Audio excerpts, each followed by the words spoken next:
So like you saw, the chapter that we're doing for the story is the very first one that starts it all, which is Grendel. And of course, the first major character you're thinking of is Grendel, which is this demon-like kind of monster. He lives in the swamps at a good distance away from the kingdom. Hrothgar is the king of the actual place. He builds this mead kind of hall, this big like building, I guess you could say. I'm gonna assume it may or may not look like this. Yeah, so basically it's those are the two main kind of characters, I guess, in the story.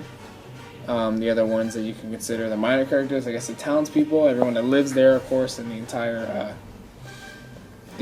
kingdom, I guess you'd call it. And then there's like Hrothgar's companions, there's like basically his friends, it's like his wife, his advisor probably. It's probably his soldiers as well. You know, just like normal kind of people. Not too much excitement as far as characters go, but there'll be a little bit more later in the story. Some Anglo-Saxon values that are in the chapter Grendel are, well, basically the whole story really is written in Old English, which is this kind of language back then that people used to talk in. It was really like difficult to understand to our point of view. There's a lot of consonants, not too many vowels, a lot of short sounds. It's very strange. It's what the Anglo-Saxons used to speak in when they're around England in the Middle Ages. The entire story we know is written in it, and so that's just kind of a quick little fun fact.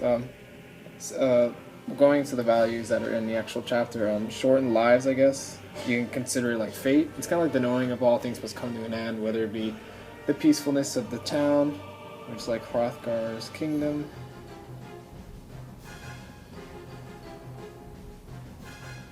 Pretend that's a castle. And also, there's also just kind of the end of like the townspeople, whether it's whoever was killed in the mead hall, basically whoever, I guess, was killed by Grendel. That's really, there's not too many Anglo-Saxon values in our chapter. Doesn't really go into it. Grendel's basically the main spot in it. The main theme behind the chapter Grendel is kind of this evil, dark kind of, it's kind of a feel to it. It's basically Grendel, he comes to Herod, like, he comes once first when they're all sleeping or in the mead hall and everything, yeah, big feast, whatever they had, and he just kind of starts like basically going on a rampage, killing everyone, and then everyone's afraid. Hrothgar doesn't really know what to do, but this just keeps happening like over and over for 12 winters. Like, you know, he just keeps coming, and Hrothgar's like beside himself like nearly the entire time. He doesn't know what to do, like, because he was like once a mighty king and everything. He got, you know, he was once young, but now he can't really defend himself as well as he could. He's lost so many companions, so many friends, so many soldiers. You know, there's a lot of people that he lost, but kind of like, it makes you think like maybe Grendel was going there, maybe like a reason. Like he knows what they've done. Like he knows the Danes. He's seen it with his own eyes. Like he knows exactly what was going on, like way back, maybe hundreds, decades, years ago, whatever. You know, you can probably tell. You could take an interpretation of him having like to want like an emotional or spiritual kind of fulfillment that like they do. He doesn't really feel that. He's alone. He's in the swamp. Like maybe there's a reason why it just keeps kind of coming back. He just, or maybe he just doesn't really like him in general, you know. There once was a Danish king, and his name was Shield, as you can see. Now, King Shield, his family line gave way to many generations of great Danish warriors. Pretty cool, eh? Now, among these great warriors was a man named Hrothgar, and he became king of the Danes. Now, after much success as king, winning many battles and gaining much support from his family and friends, this good old King Hrothgar, he decided he would make quite the mead hall. Not just any mead hall, the greatest mankind has ever seen. Now let me tell you, this Hrothgar guy, he could dream big. He made a pretty freaking sweet mead hall. You know what I mean? So, now this was like a cool place. This became the meat place for his warriors. and they would enjoy times of extreme joy and happiness there, where they would get super drunk, and they'd be like, yeah. After much thought, he decided he would call this place Harrod. Now, they enjoyed much time here in Harrod, but little did they know they were being closely watched by a monster. As read in line 1, a powerful monster living down in darkness growled in pain, impatiently. Now that creates quite the ominous mood, if you ask me. Now one night, after much drinking, the Danes, they settled to sleep.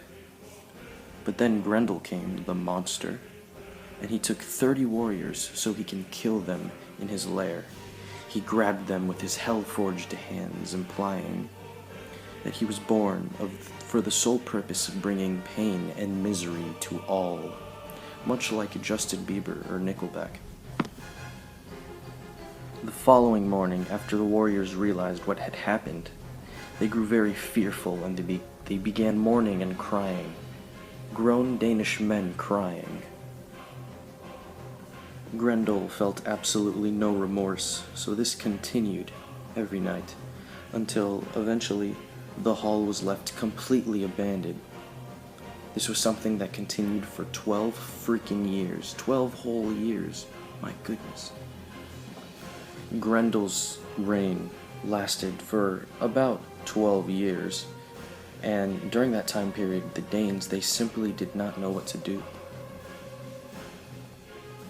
The Danes were so desperate that they actually turned away from God and worshipped false idols in hope of finding peace, but this proved to be foolish. And by foolish, I mean it didn't work. The hero trait of this chapter is that Beowulf is willing to bring himself and his men to fight against Grendel, which will ultimately determine the fate of Denmark. The hero traits of an epic require the hero to be of noble birth, have superhuman strength or perform a superhuman deed, and or perform an action that determines the fate of a nation or a group of people. The epic traits of this chapter are that it has a vast setting because it begins in the kingdom of Denmark, where Grendel kills the Danes, and then it later ends up in the seas, where men speak about their hatred of Grendel.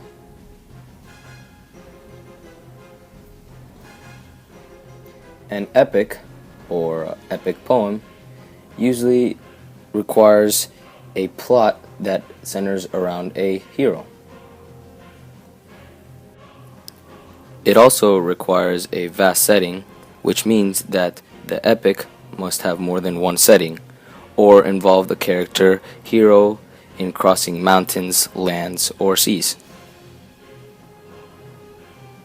An epic poem also requires for a poet to remain omniscient, which means that the narrator knows all the perspectives of the story.